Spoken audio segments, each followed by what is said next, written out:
chairs that could go up a little bit higher. Probably they might get cushioned with your thrower, mate. Of course, As good as it gets. Oh, That's it. We put Todd on the high chair. put your eyeshadow in there. So I was just doing one take.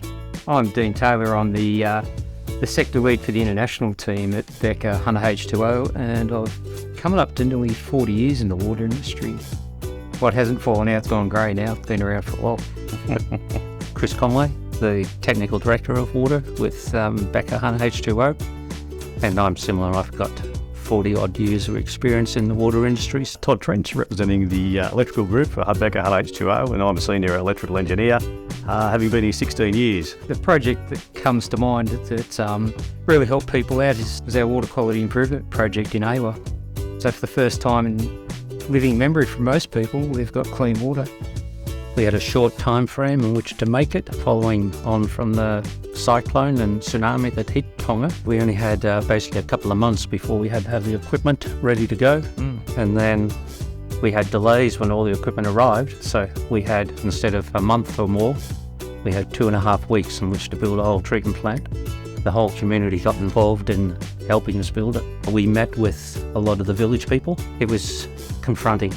At these meetings, we had village elders or old people in the community, and they were so passionate about the impact that water was having that a number of them were openly crying to us about the importance of the water.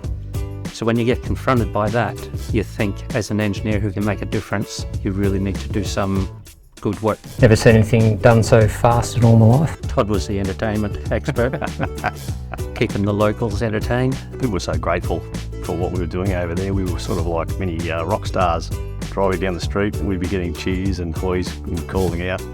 And as Chris said, the tears were at the start, but they were also cheers of joy at the end, and that was some proud moments for everybody involved. There was probably 20 odd volunteers came out of Australia, but a lot more than that from the local community. That's good because, the locals now know where every pipe is or every wire, and we're hoping in time that, it's pretty sustainable. They can look after themselves to make sure that from our combined experiences of how we needed to do it, so we kept the process pretty much what is you would expect to see in any city, but we simplified the whole system down such that the people there could then just operate it and maintain it. So it's extremely simple, but there wasn't any compromise on the process. We were trying to measure sludge depths in a tank, and so we had a stick, and the Tonga guy would stick his finger on the edge of the stick so as he could measure it, and that was 1 Tonga finger long. So that was our standard unit of measurement on site, was the Tonga finger. If something breaks in the island of AWA in Tonga, you can't go to Bunnings. There's no hardware shop. No, Yeah. you're on your own. And also we're pretty simple people, so we had to keep it simple anyway. Speak for yourself. We've nominally called this it was a unremarkable engineering project with incredible outcomes, and that's pretty much what we do. It's normal day-to-day work. It's unremarkable what we do from an engineering perspective, but it's the impact that it's had which has been incredible.